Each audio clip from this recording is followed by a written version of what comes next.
This is a presentation of Northeast Streaming Sports.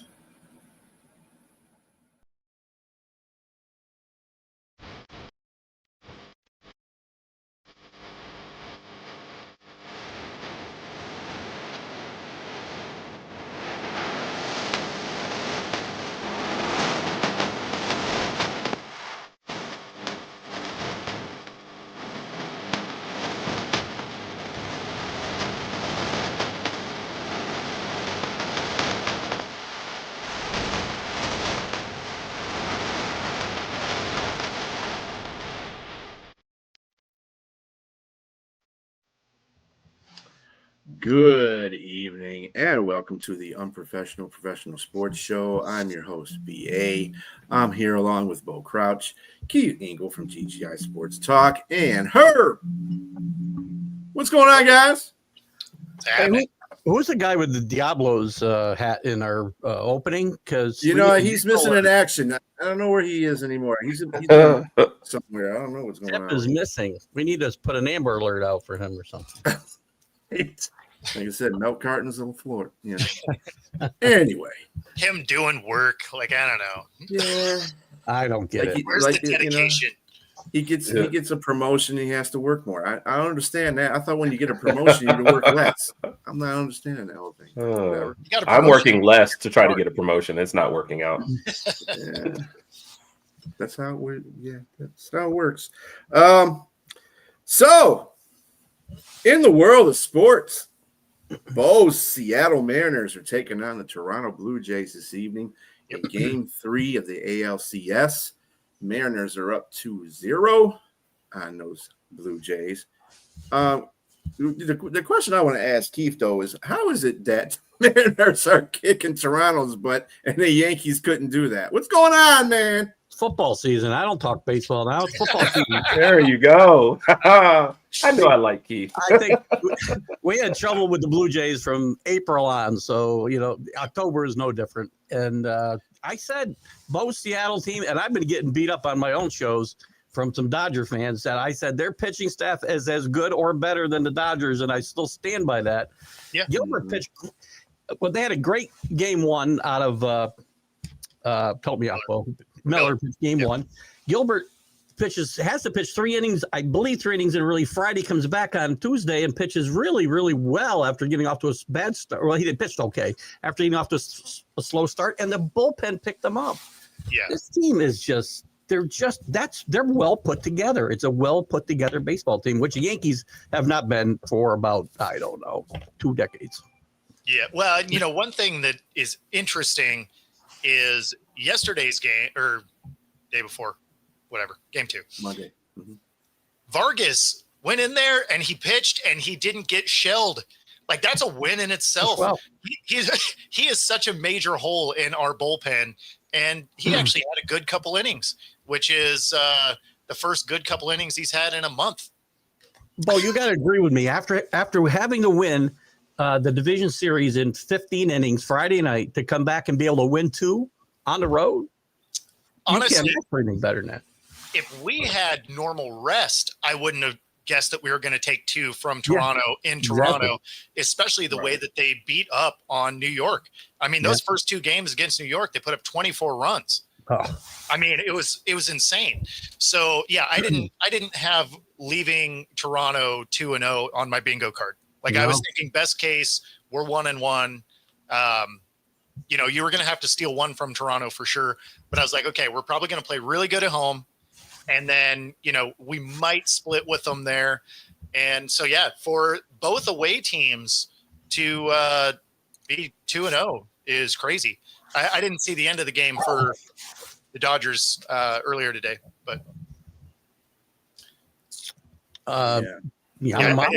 Complete game. I don't want to switch gears. I'll wait till you talk about the Dodgers, but I like a couple of things. One specific thing I like in this Dodgers series, which we can talk about when you're ready. Yeah, tonight's pitchers are going to be Shane Bieber, the brother of Justin, and George Kirby. That's his brother. Nice. Yeah, I just like throwing that in there. Yeah, right. I think there's a huge. Oh, sorry. Go ahead. No, go ahead. No, I was just gonna say it's just a huge letdown to have home field in this one. The Slay the mighty Yankees, and then you come in and you're immediately down 2-0. Like that's just a huge. I mean, clearly Game 3 is the biggest here, but for me, especially like not a real baseball guy, and from the outside looking in, I'm like, you got past the Yankees, and now it's 4 runs in 2 games against the Mariners. Like, what is going on? And is this really going to be blowing an opportunity to go to the World Series just like this? No disrespect to the Mariners, but that's how I look at it from kind of outside and looking at Toronto. So. Well, yeah, everybody views it that way because the Mariners have never been to the World Series. So everybody's just like, okay, so obviously you guys suck because you're losing to the Mariners. But they do overlook the fact that the Mariners probably do have the most complete pitching staff in the league. 100%. Danny Fuller, where are you, Danny? He'll show up. And the bat and the hitting is just magnificent too. Before, even when you guys got Suarez in the season, I said that's just adding on to what they already have. I said when I was looking when you guys played the Tigers earlier in the year, I was like, yeah, this is going to be a hard team to beat come playoff time. And as you progress through the months toward the playoffs, I was like, and I was saying, and you kept saying, "Oh, they're never going to catch the Astros." I said, "Yes, they are. Well, Astros are going to bend over in a minute." So, yeah. So the thing was when I was saying that is we hadn't got to the All-Star break, and I was so used to what the Mariners have done my entire life, not adult life, my whole existence is they do nothing at the All-Star break, right? They come out of the All-Star break forgetting how to play baseball, and then they also don't make any trades at the deadline. So you're just like, oh, cool. So we're going to get worse. Awesome. And so this year is a unicorn in the way that they decided to go and get 2 bats at the trade deadline. And that's why when we had this show after the trade deadline, I'm like, I don't even know what team this is. Like, I know they have Mariner logos, but this isn't the Mariners I've watched for 40 years. Like, hey, shock the world. I consider today's game going to be is going to be just kind of the same as the last two. Shane Bieber's 6.75 ERA in 2.2 innings pitched in this. That dude is going to get shelled, especially going against Kirby because Kirby's a good pitcher. Mm-hmm. So I don't foresee that working out really well. Which awesome. Yeah, I predict you're winning that game tonight. That's a no-brainer unless something happens, but let's not knock on wood on that one. To Keith's Dodgers-Brewers series. Dodgers won last night 5-1 to take the 2-0 series lead in the NLCS. What thoughts did you have on there, Keith, about the Dodgers? The one thing I want every team in baseball to watch is the fact that the Dodgers let their pitchers pitch, their starting pitchers pitch deep into games. 8 innings for Snell, which is that's like 2 complete games for him. And Yamamoto going a complete game in game 2. Pay attention. Everybody in baseball running organizations. The guys making the most money are making the most money for a reason, and you need to pitch them in the most important part of games. Come on. I mean, even Seattle and the Blue Jays in game 1, they yanked their starting pitchers fairly early. I think they threw 75. I don't know which one now, 75 and 80, I think, between the two. Yeah. That's not deep into a game. I'm sorry. I don't care what the inning is and what your script here on your page says. If your pitcher's pitching well, you leave them in the game. And they don't. In fact, when you go a series ago, Game 5 of the Detroit series, both of our starters got pulled in the 6th. Yeah. And they both had plenty of gas in the tank. Yeah. And so it was funny because, B and I were texting back and forth and we were both mad. We're like, what are they doing? Like, Now, 15 innings later, maybe it didn't matter, but in the moment, you're just like, what are we doing? Like, both these guys are absolutely dusting everybody. Why would you pull them out? Now, the bullpens showed up for both teams on that also. So, I mean, you can't be that mad. Well, someone's going to find the run that was given up. The run that was given up, that was the ultimate run that was given up after they pulled Skubal. So it was like, dude. But it was like 2 innings later, though. But still, I mean, if he was still pitching and he wanted to pitch, he looked like he was pissed that he got pulled too. Oh yeah. And no matter what nobody says, I don't care about what the media says here. And it was a mutual. No, it wasn't. No. I'm sure Scuba had something to say to Hinch about that. Hey, You know what, the Brian? hell, though? For the It's most mutual part, because it's for the mutual most because part, the guys camera was want on. to get that ball up. That's it. I'm sorry, Bo. I didn't mean to step on you there. Oh no, Um, all I was saying was it was only mutual because the cameras were on. Yeah. Yeah. most of the number one guys like Scooble do not want to come out of games. Now the problem is the rest of the league, other than 12 guys in baseball, are programmed to say, okay, here's a ball, and actually the first time they get in trouble, they're looking in the dugout for somebody to come and get them. Yeah. That's the problem, Mhm. that you didn't see Yamamoto looking for somebody to come and get him at any point. Now he wasn't in that much trouble either, but still. Mhm. I mean, it's just- I always look at it as, if there is a specific matchup issue or your arm's dead or whatever, like, well, that's cool. different. right? Like, but that's what I mean is I at least get that, right? But when it's you have 75 pitches and it's the 6th, so you just have to come out. It's like, what are we doing?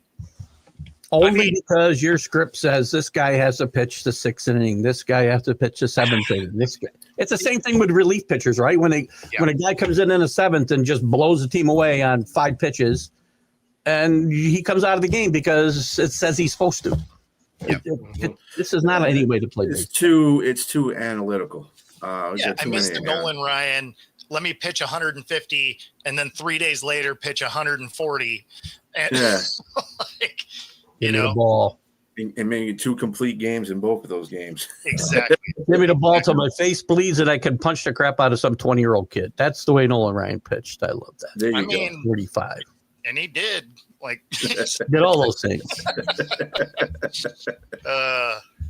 And get off my Oh, lawn. yes. God damn it. Get off my lawn. Right. I can't think of anybody that really charged the mound after that, though. No, not on Nolan. That's for sure. That's what I mean, right? It's just like, you know what? I don't need to get beaned and then get my ass kicked on national television. That's you know my what? favorite It's video. cool. I'll take my base. Like, My favorite. One of the women who used to work for me, she loved Robin Ventura. She thought he was the cat's ass. And I sent her that video every single year that she worked for me. Every year. Cat's ass. Don't is mess with great. the old guys. The cat's ass. Okay. I mean, I he think was that's that. I have no idea what that means, by the way. Well, it's not the right phrase, but it works in this Well, scenario. Yeah, I'm giving a mixed metaphor here. Cat's meow. The cat's Yeah, the cat's meow is what I was the cat's thinking. But meow. I think I've heard cat's ass before. I mean, they have asses if that's I mean, what we're debating. Usually, it's either that's the cat. I mean, I agree with that. I don't know what's so thrilling about a cat's ass, but that's I what you're mean, referring to. So Okay, it's usually it's the cat's meow or it's I don't give a rat's ass. But, But I just like that you jammed them together. cat's an ass. yeah. Okay, you get to my age, you're lucky you put like 2 words in a row together that belong together. Not a bunch. Well, when you do it, and everyone else goes, "Yep, Yep. do what you meant Yep. all along." Yes, sir. Moving up and down, I know it's time to stop talking because There's the courtesy elder thing going on there. Yes, Yes. yes, sir. Because You're right. Ventura sir. got beat up, the phrase works. Yeah. Cat's ass. It's fantastic. Speaking of cat's ass, the NCAA football top 25 came out. I believe it was Monday, somewhere around there. And your top 10 teams from 1 to 10 is Ohio State at 6-0, Miami at 5-0, Indiana at 6-0, Texas A&M at 6-0, Ole Miss at 6-0. Herb's Alabama team is at number 6, 5-1. Texas Tech is 6-0. Oregon is 5-1. Georgia 5-1, and LSU 5-1. Pretty much agree with that top 10 there, fellas. There's not much I can disagree with there. Actually, I mean, Mhm. behind them, I mean, Oklahoma deserved to fall as far as they fell. Yeah. BYU is not good enough yet. Hasn't proved they're good enough. After this week, they got the holy war against Utah, so we'll see about BYU proving itself. But the teams that are just outside the top 10, I can't make an argument for being ahead of anybody here. Yeah. But there's some big games. This is one of the best slates of the entire college football season, as far as I'm concerned, with some great matchups up and down the top 25 and even outside of the top 25. So I'm excited. Yeah. I'm actually looking forward to the Utes playing. The Utes. Yeah, Utes. let's see. Yeah, Indiana. Wow. Indiana's just balling out right now. They played a really complete game. Against Oregon, Yeah, against Oregon. They even made some mistakes and still pulled that one out. Yep. That intercept, that pick six, you thought would have Yeah. sunk them, but instead, to overcome that on the road, that was a huge victory. I think you got to give them respect for that. I'm surprised nobody mentions Notre Dame being as high as they are, despite losing their two best games, and then going. But that's what you get for being tardy, Robert. We've already talked about how awesome the Mariners are. Notre Dame will get in if they win out, especially with as well as USC's playing. That's a big game for them this weekend, obviously. Yeah. Indiana, though, back to Indiana. This team is probably better than the team that snuck up on people last week. They're better at the quarterback position. I think they're deeper and they're better in the trenches than they were. They'd get blown out. That's why they got beat by Ohio State, and that's why they got blown out basically in the playoffs, because they weren't big in the trenches. And I think they're much better there. This is a team. If they win a national championship, it is like one of the biggest stories in college football since I've been alive, and that's a long time. This team has a second worst winning percentage all time in college football history to Wake Forest, like 426. Yep. This is a huge story. And Kirk Cignetti is the best coach in the country. Yeah, I agree with that. As we speak. Yeah, as we speak, yeah. I mean, well, look at it. If he does make it and they do win a national championship, do you think he stays there or does he go to another school? I think he stays. He's 64 years old. He's got a good contract. They'll likely give him an extension to keep him from looking elsewhere. But I think what he's done here, and there's resources here. It isn't like this team doesn't have money to spend and recruiting potential. They do, and he's shown it. I think he stays here, which may not be the popular opinion, but I think he stays. Obviously, schools like Penn State are going to be all over him, For sure. but I think he stays here. I think he's built something, and winning here. I mean, he becomes. He'd go to Penn State and revive Penn State, win a national championship. That'd be great. It'd be much bigger if he does it here at Indiana. Much bigger. Isn't Matt Rule one of the candidates for Penn State, though? Matt Rule is because of his ties there. He's an alumnus. The AD hired him at Temple. So there's some ties there. But listen, I love Matt Rule. But Matt Rule's really James Franklin in, different shaped body and a beard because he's also doesn't beat top 25 teams. He hasn't he hasn't coached at places like Penn State. He was playing teams when he was at Temple and Baylor and the first couple of years at Nebraska that weren't so good. He was losing the top 25 teams, but he's got 3 wins. He's like 3-24, something like that.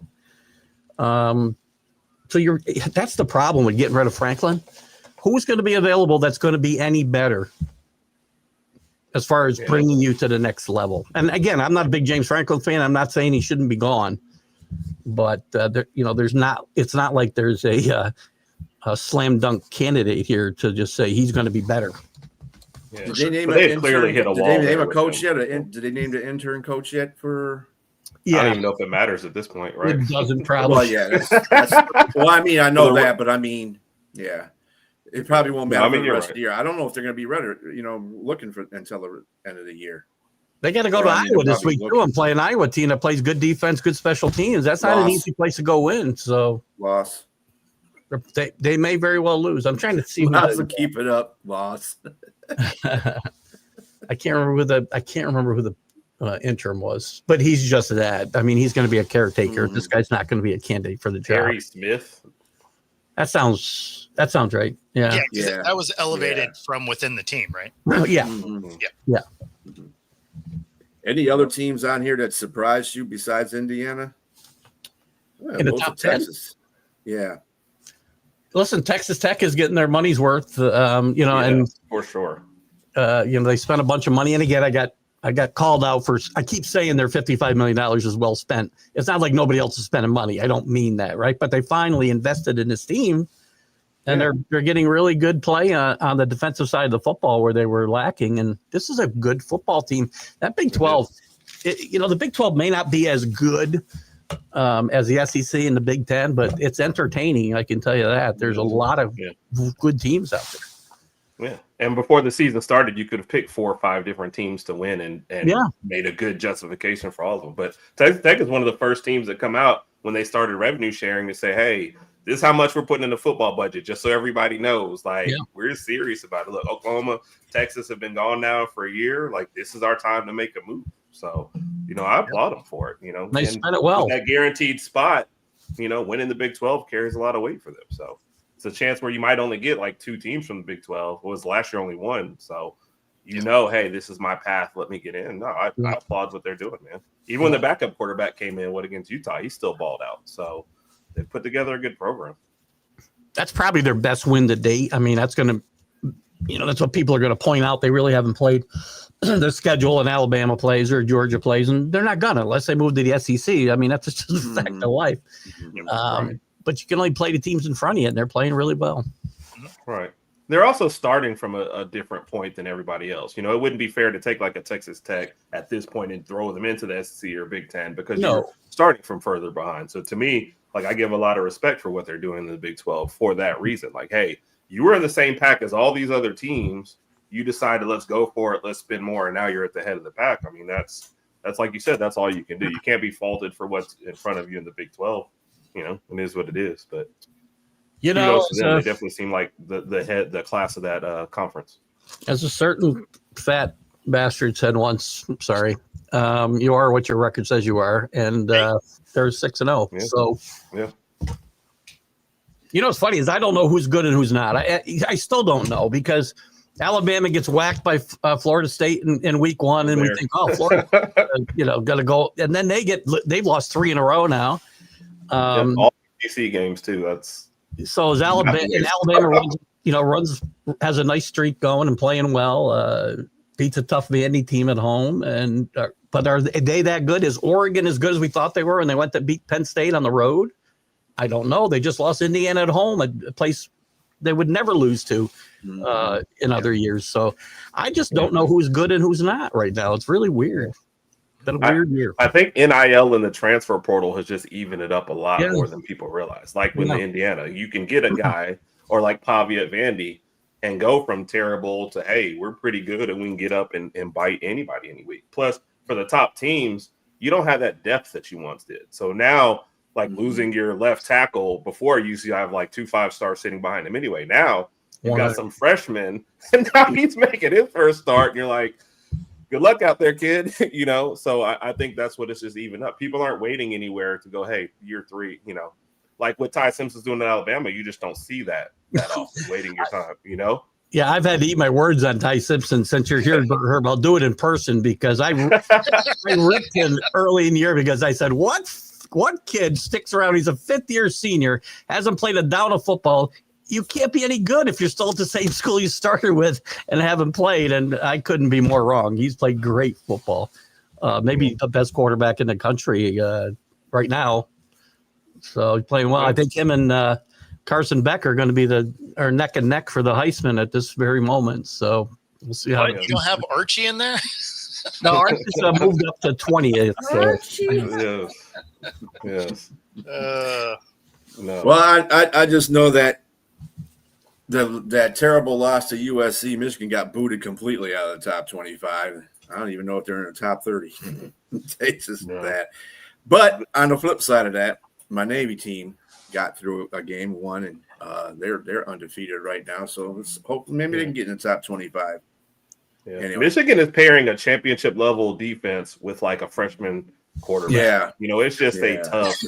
Your timelines are just 2 different timelines. We have a heralded freshman, Russell and ours, but we were like, look, Ty's going to be the guy because you'd rather have bad experience going in there. So I think their timelines are just different, because clearly the Michigan defense is there, but Underwood's going to make freshman mistakes. It's not his fault. It's just, Michigan has not done well with the quarterback position lately.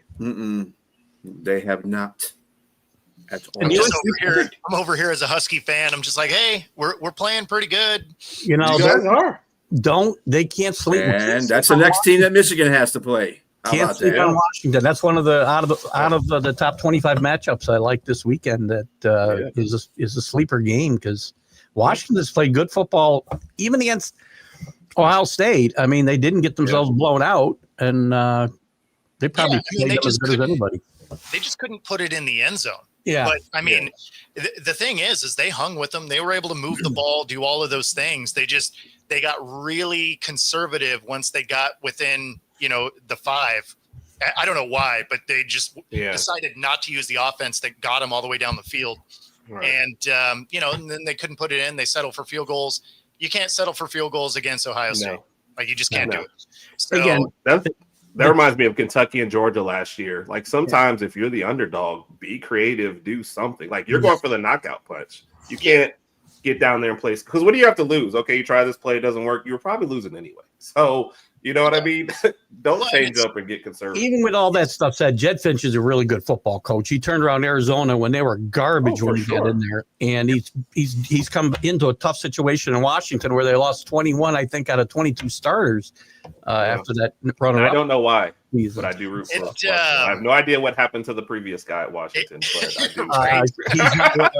He's coaching somewhere in the southeast. I don't know. Never heard of him because I like Washington. So it was actually just a fuzz worse. We lost 22 of 24. 22 of 24. My math's not that good either. So, So it was kind of rough. So realistically, for us to have played good ball, I'm happy with, because when I saw everybody leave, I'm just like, we're gonna be kind of bad for a minute. Like, we're gonna look like Wazoo all of a sudden. Shout out to the Cougs. You're already on the path to Cougs winning. I agree. Well, I'm looking at some of the lines for next week in college, where they got 6.5 point favorites for Michigan. I don't know where they got that. I don't know where they pulled what ass they pulled that out of, but I'm not seeing it's that. The cat's ass that they pulled it out of. Yeah, there you go. Very clearly, where all bad lines come from. Football lines. I don't know about other kind of lines. I don't know about that. They're on the. They're playing. Oh, they're playing home. I mean, you're right. That's probably a little much. That's a 3-point game. Yeah, I would think so. I think Washington's going to hang there. The thing about Michigan is they're not a team that pulls away. You're leaning on your running game and defense a lot, so it's not like you're really putting teams away. And is Haynes still banged up this week too? Or I know he left last game. Who's that? Justice Haynes. Is he banged up still? I think he'll be back in here for that. I haven't heard any injury report news for this coming up. So ass. The cat's ass. Who knew that was going to be the best story of the day? Is that Tanner? You got to listen closer. It's ass. ASS. Come on. I think that's Tanner. Cat's ass. Oh yeah. That puts the that's awesome. But anyway, okay, let's go out to the NFL, and let me ask you guys a question. And I know we're all grown ass men in here, and that we follow football a certain way, and we don't blame the refs for a lot of stuff. But what did you think about the Kansas City Detroit game? I saw a lot of bad refereeing this week. Quite frankly, and I don't blame referees. I said this. I'm glad my team won because there were some bad calls in that game as well. But just because I say I never blame my team for losing on the referees. That doesn't mean there isn't bad refereeing, and there needs to be better, and it affects the games. And we've seen it way too often this year, especially. I think, and I think that was a horribly refereed game. I mean, again, the Lions didn't play well enough to win, quite frankly. But they didn't get I don't think they got a fair shake as well at the same time. So, I mean, the only thing I can say is at least there wasn't a crazy amount of flags against Detroit, right? Like it's one thing when it's bad and it's One way. really lopsided. Yeah. At least in that one, it wasn't crazy lopsided. It was just bad in general. But that's not unique to that. We were talking about the Oregon game, and somehow they missed this call. So I just sent you a video there. I don't know how you missed this call. This is a ridiculous one. All right. Gonna be a back shoulder throw. Oh, yeah, that's gotta be called. Oh, I remember watching this. Sideways. Oh yeah. I remember watching that.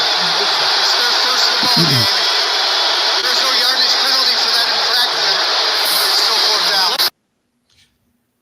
Yeah, And, I remember watching that. And my favorite part is the DB getting up and going, "Yeah, I locked him down." I mean, All right. He was locked down. There's no doubt. And I mean, obviously that ends that drive because that was a third down play. And ultimately it didn't matter, right? They come back, they win, it is what it is.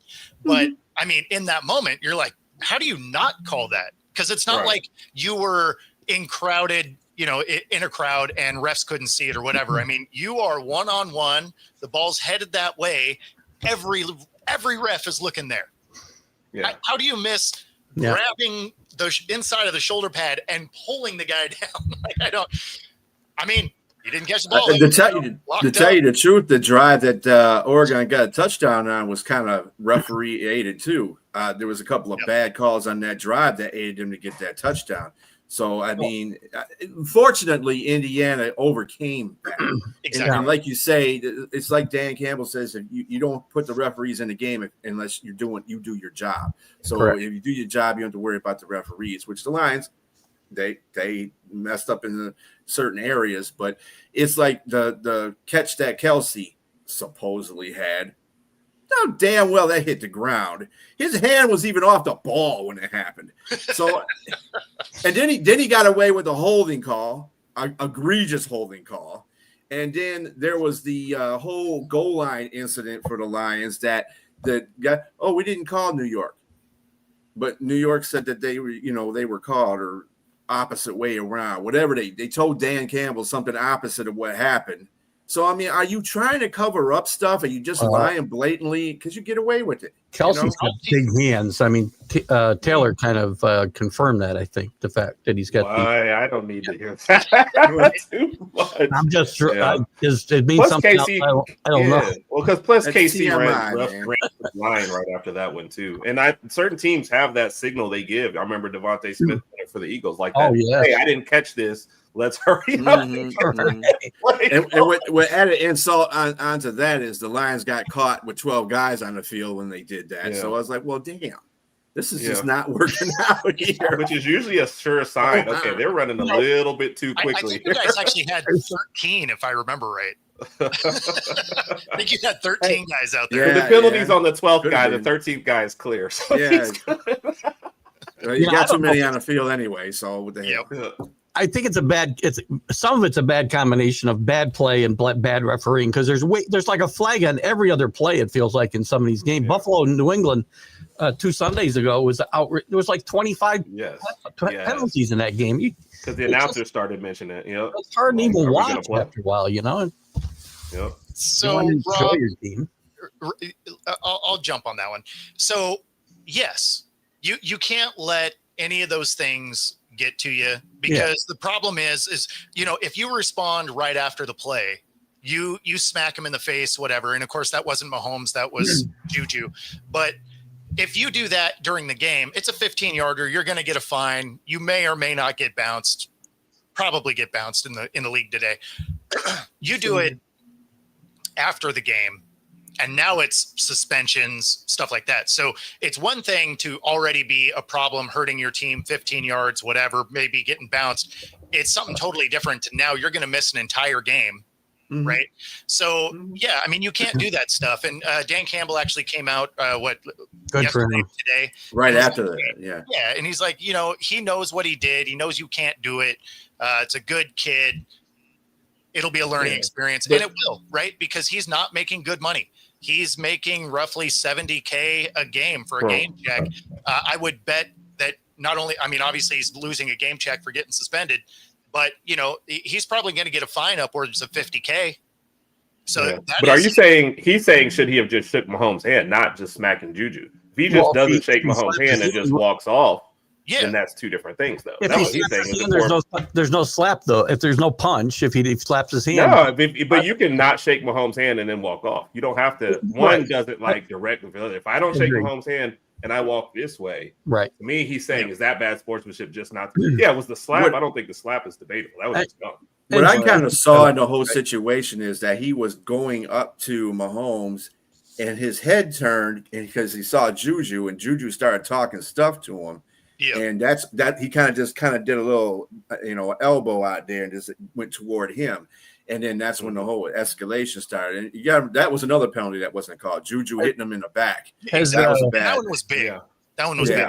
That being said, Rob, all of that is unsportsmanlike. Yeah. So at the end of the day, you can't let these guys get in your head that the clock hits 000. It's a wrap. You're on to next week already. And so, you go shake hands. You say, hey, you know what? Good game. Hate you. And you keep it pushing, right? Yeah. Like that's it. Yeah.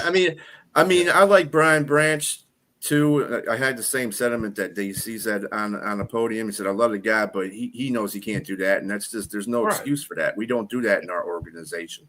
And the fact that he's a rookie, he's on a rookie contract. He's not a rookie, but he's on a rookie contract.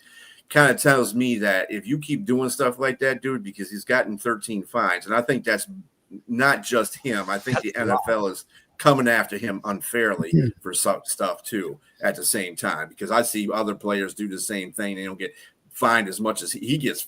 They may get fined, but this dude gets like paychecks taken away from him when he does stuff. So the one thing that they do, the league in general, is if you have a habit of getting them, they start watching for you.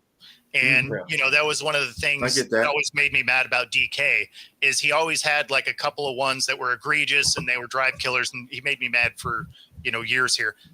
But the problem is because he would do that, he'd get the other just ticky-tack ones because they were already tuned in on his nonsense. And they're like, well, that's pretty close, but we're staring at it. So we have to call it.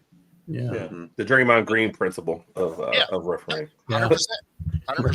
Yeah, and just to add to that too, I understand he was in a locker room and he said that he's being he apologized for being a child in that situation, but at the same time, dude, then he goes to, they're bullying me, dude. This is football. Yeah. Don't say that after you just said that you apologize for being a child. Now you're acting like a child. What are you bullying me? Oh my God. And the thing is, just sit down, dude. Like if you come out and say stuff like that, every receiver's like, got you. Yes. Because I know what it is. It's the same thing they used to do to DK here, right? They're like, I can get in your head and cost your team a 15-yarder in a drive. Cool. I'm going to be yapping and bumping and kind of holding whatever, because I know you're going to lose your mind right after the whistle. And so as soon as you tip your hat to being sensitive in any way, that's it. Opposite side of you is going like, okay, buckle up. Can't be thin skinned, but has anybody ever chirped more and done less than Juju in the history of the NFL? Has anybody chirped as much as him without doing much on the field? Ever? Well, there's a couple, but he's the most recent one. He's definitely up there. Yeah, he rode that back up to AB role to like several good contracts afterwards. So I mean, you probably remember this name, Bosworth. Did a lot of that. Well, I'll think about I'd probably take it more recently in receivers and guys that stunk on my team. So even though I didn't condone the behavior, but I was with a lot of people say he deserved that bloody nose. Somebody was going to get him sooner or later because he just talks too much smack and he ain't done nothing out there. He's just somebody's water boy on the field, and he all those TikToks he does too are. I mean. Dude. There is a gap between deserving it and actually doing something about it, right? Because unfortunately, it costs you a ton of money. It costs your team. Like it does so many bad things that the bloody nose doesn't make up for. All of a sudden, that's a $200,000 bloody nose. I hope you are stoked about it because it stopped bleeding before he left the field, and you're going to feel that in your wallet for a minute. Mm-hmm. No, like I said, I didn't condone what he did, but I'm just saying a lot of people on Facebook who follow the NFL that aren't Lion fans even. Yeah. You know, they were saying, yeah, he deserves that anyway because he talks too much crap. He don't do anything. So, you know. Well, But I'd probably harbor hold those bad feelings because Kobe Myers got let go to bring in Juju's Schuster over about $2 million roughly, and he never did a thing all the time he was at Foxborough. So Juju is a great number 2. Right. Like if he's your number 2 target, he can be the dude. Soon as he has to be the number 1 guy, he disappears. Like that, he evaporates from your roster somehow. He wasn't even the 7th best receiver on the Patriots roster of horrible wide receivers. He was. Yeah, he played bad for you.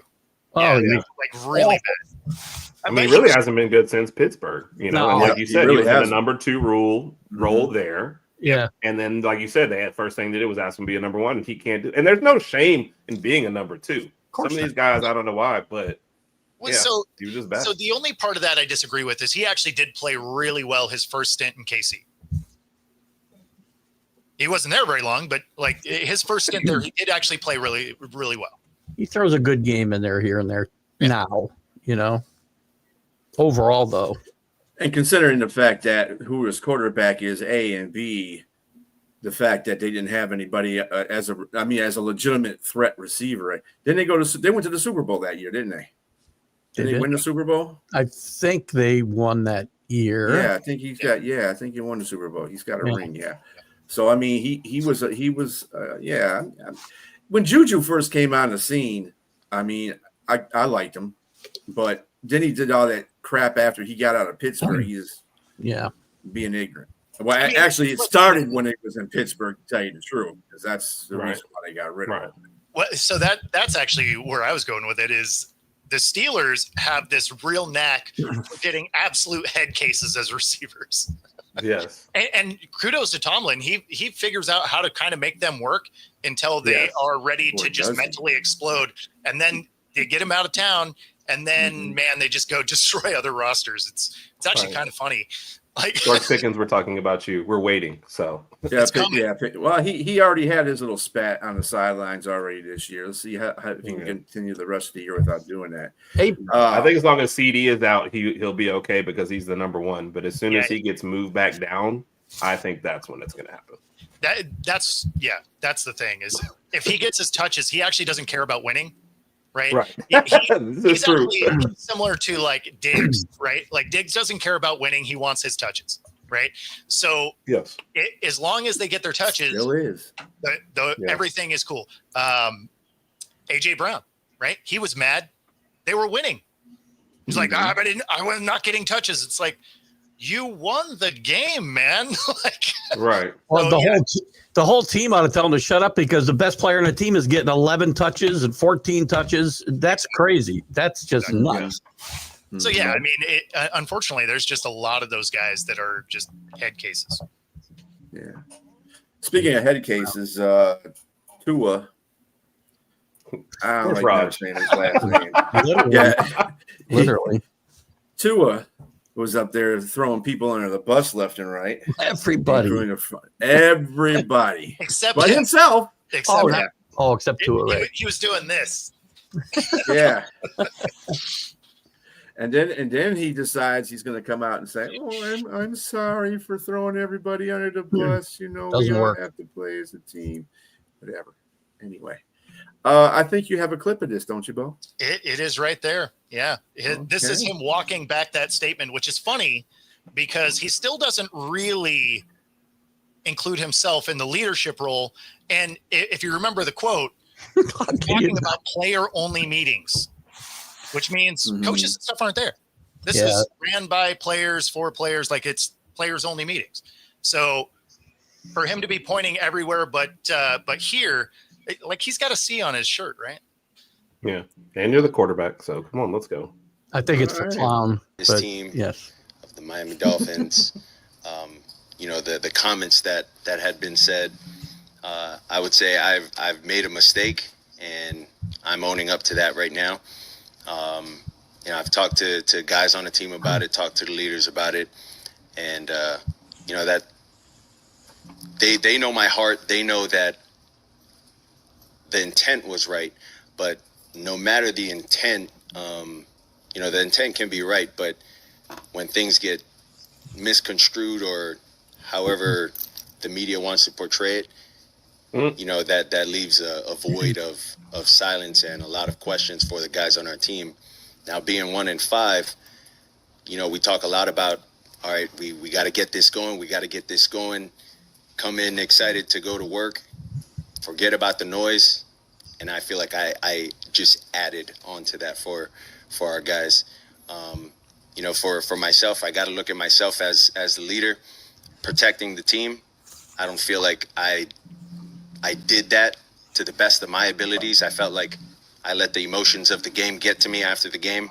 And, that's something that I can learn from as a leader on this team. And what happens in-house should be protected. And none of that should have gotten out. And so want to publicly apologize about that. Want to move forward. And now want to focus on the Cleveland Browns. It's like a hostage video. Yeah, we're about a year away from a darkness retreat, and I mean, who wrote that That's for? perfect, Mike. Did Mike McDaniel I write? about fell asleep. Yeah, I don't. Not worth talking to it. That's funny.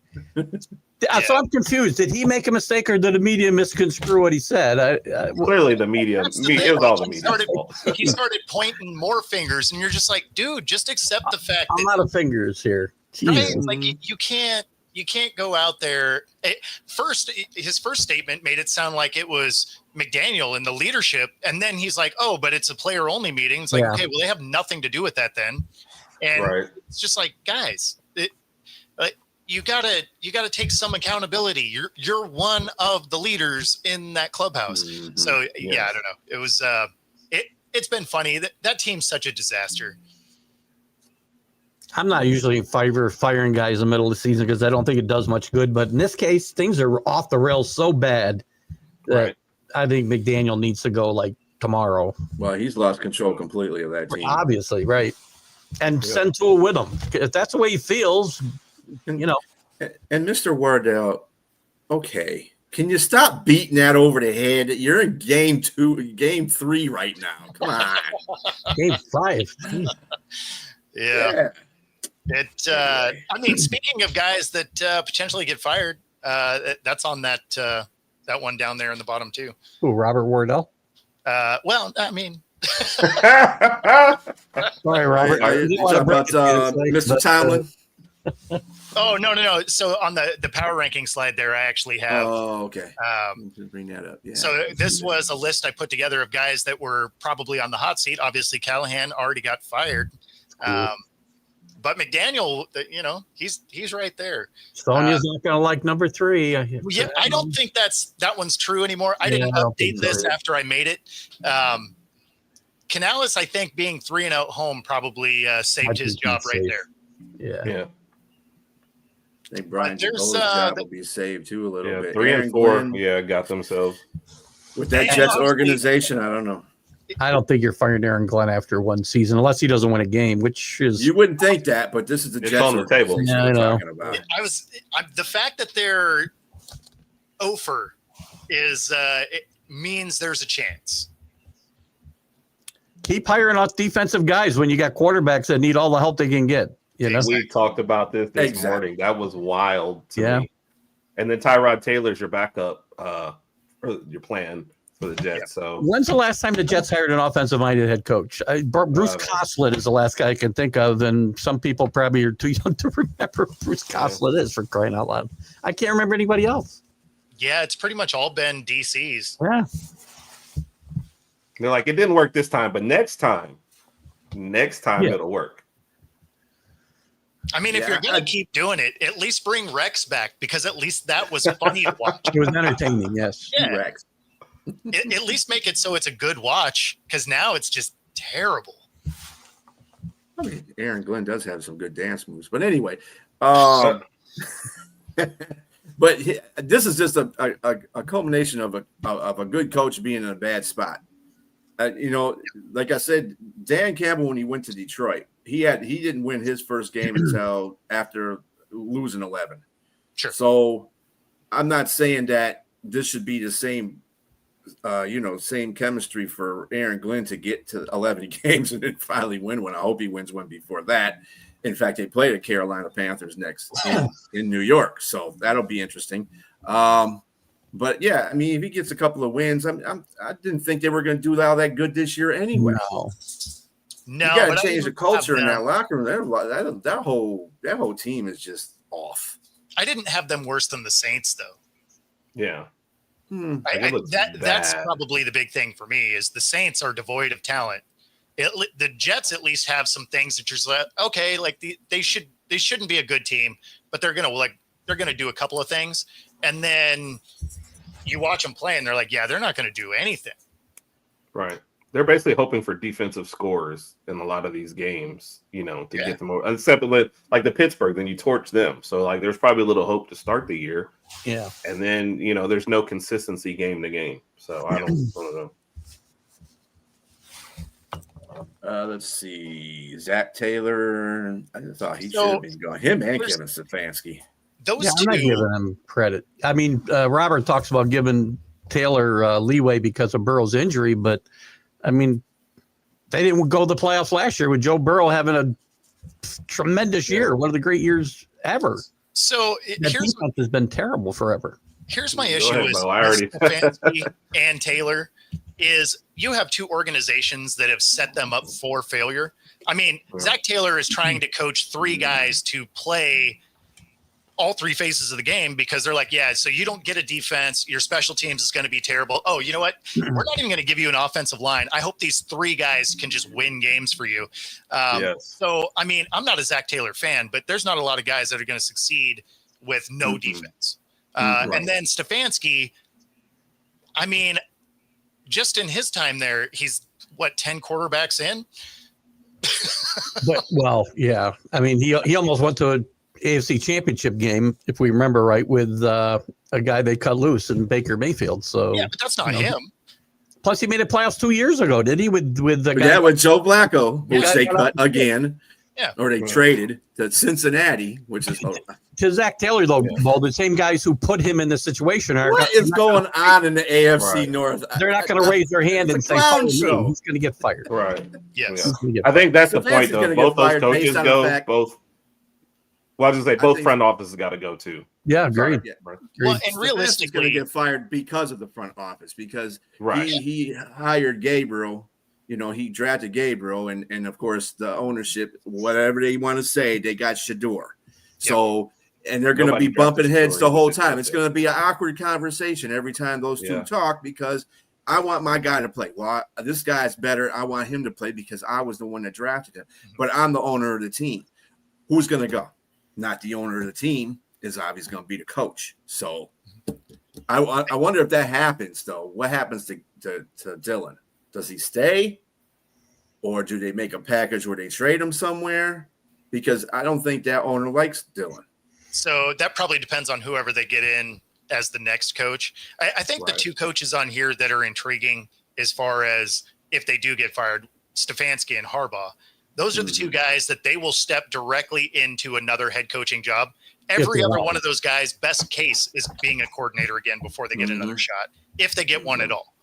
Mm-hmm. I agree. Yeah, Jonathan Gannon, if they go and beat Green Bay this weekend, you can take that name off that list. John Harbaugh, they've been wanting to fire him for the last 5 years, and the only thing that's saving his job is Lamar because that's the only thing that's saving because he makes too many bad. If you ever watch some of these games, he makes some pretty bad in-game decisions. Sometimes it's like, Yes. really, dude? And they manage to pull stuff out, and sometimes they lose by a field goal because he does something stupid. The fans been looking for him to be gone for about the last 5 years, so we'll see how that works out for him. Well, I mean, the two times they got bounced from the playoffs the last 2 years, they forget that they are a running team. Yep. Mm-hmm. They're just like, oh, yeah, we're just not going to do that. It's like, that is actually what you guys do well. So, yeah, I mean, there's been plenty of those moments. Now you're seeing ball security issues, which are coaching points. So, I mean, you're seeing a lot of coaching issues with that team. So if there was ever a year that it could happen, this does feel like one of those. But yeah, guys like Gannon, Dable, I don't think those guys get another shot. No, they're one and done. McDaniel will be a coordinator again, no question. Mm-hmm. Oh, Yep. yeah. So old Dable. Yeah, Dable probably would. Mhm. But never head coach. No. Yeah. Glenn, if he gets fired, he'll go back to being a coordinator somewhere. NBC. Yeah. The only guy, besides the two you mentioned, I would say gets another shot. Possibly would be Zach Taylor, but I don't think the other guys have any shot. And Harbaugh, as much as guys might be down on him, if he wants a job next year, he'll have one. Oh, For yeah. sure. Well, But and Zach he may Taylor, not I want think, one. would. I think Zach Taylor would, but I think he'd be a coordinator again before he got Yeah, I do too. his next shot. Yeah, Mhm. I do too. Speaking of the Cincinnati Bengals and the Cleveland Browns, they had a trade between them earlier before last week with Joe Flacco going to Cincinnati.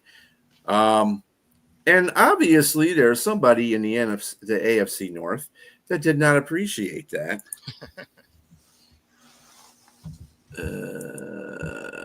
Can you remove that? Yeah. Oh, let me see. Hold on. All right, there we go. We got it. Okay. All right. So this is what Tomlin had to say about that whole situation. Yes, it was shocking to me. Andrew Berry must be a lot smarter than me or us, because it doesn't make sense to me to trade a quarterback that you think enough of to make your opening day starter to a division opponent that's hurting in that area. But that's just my personal feeling. Doesn't he have any things to worry about in Pittsburgh, this guy? Well, I mean, they did specifically ask him. Somebody asked him. He didn't. I would I'm just sure he say didn't no just- comment, though. I'm not going to comment on another team's situation. I mean, I Well, like Mike Tomlin, but I'm not answering that question. the thing that's funny is if you would have asked everybody on the panel about a trade, everybody'd be like, yeah, you're not trading somebody in the division. No, but we're getting paid. We're getting paid for this to say that. Wait, we're getting paid? Say that, Brian. I thought. Yeah. Oh, I thought it Bo was. sent me Checks in the mail. today. I'm sorry. I That's all. thought you guys are all good. Checks in the mail. Actually, I went through this. I owe Brian money already for the rest of the year so far. Yeah, I mean, but that's the thing, though. Like every time we ever talk about trades, the first thing we negate a trade on is like, oh, that's within the division. They're not going to do that. And then you're like, well, that's in the conference. That's a little lower down the list. Like you want to send somebody to the opposite conference, whatever. The Browns are like, you know what? We're the Browns. We're all about shooting ourselves in the foot. So I actually did appreciate what Tomlin said there, because he's like, why would you send that in the division for a position that they are decimated at? And really, they didn't get anything for him. You should just listen. You think? Listen, I know. Good Bill Belichick and bad Belichick never answers that question. Guaranteed. He never answers any question. There's no. Yeah, he will. He's on the We're on road. Cleveland. Why? He's got nothing to gain by answering that question at all. So he should just be quiet. Worry about your own team. He also doesn't respect the Browns or. Well, we know You that. know. So it's like, I you know what? I'm answering that. Maybe I got to give the rivalry there a little, room to breathe. But That's a cast ass right there. Yeah. let Aaron Rodgers answer that question. Yeah. No. I will say Wait, this though. I probably You know would what would also have been say funny no though? comment. If somebody So I was in agree the with back that. trying to be hilarious as media, and he asked that question, "Why would you trade him to Cleveland?" Somebody should just shout out, "Because it's Cleveland." That would have made sense to me. Right. You know. Okay. Oh, did I not pick? I got to pick. Jeez, did I miss? I think I missed last week again. Jesus, Did you? I might have. Everything else is on ESPN. I got to go to CBS for this. If I'm it glad you makes said you feel that. better, Rob, I've clawed my way back into second place. Yeah. That's because I didn't make any Yeah. picks, apparently. I'm in fifth in both of them, in the college and the pros. I'll do it before the night's out, Did Rob. better last week, though. Did better last week. But this week, I mean, It doesn't. I had a good week last week too. Damn, I should have made my picks. Yeah. Yeah, if you were one of the few people that got a bunch of them right last week, that would have been helpful for this one. Probably. Well, that will bring us to the end of this show. Everybody, great being with you guys for the Unprofessional Sports Show. Sorry, and feel better out there, James. He couldn't be on the show because he was not feeling well. Feel better, man. We missed you. Hopefully, you'll be back on next week. And we will be back on Friday night with Friday with the Fellas. Hopefully, James is well enough by then to be on that show. And then, of course, on Saturday morning, we do have the debate show. And on Sunday, the big football show. And, of course, Bo has his shows going on at 6 a.m. your time, right? 7 a.m. your time? 7 a.m. your 7 time. a.m. Yep, 7 a.m. your time, 10 in a.m. fact, Eastern Standard. If you are in the Pacific Northwest for our Pick'em show, Crucible Brewing in Everett, my guest this week, we're still confirming it, but should be one of the Rydell helmet reps. Whoa. So, Oh, okay, cool. And you're doing your fantasy show. I mean, your yeah, the Pick'em Pick'em. show tomorrow, right? Yeah. That's what that's for. Yeah. Okay. Cool. Oh, all right. Riddle. All right. Well, then, everybody have yourself a good rest of your evening. See you later.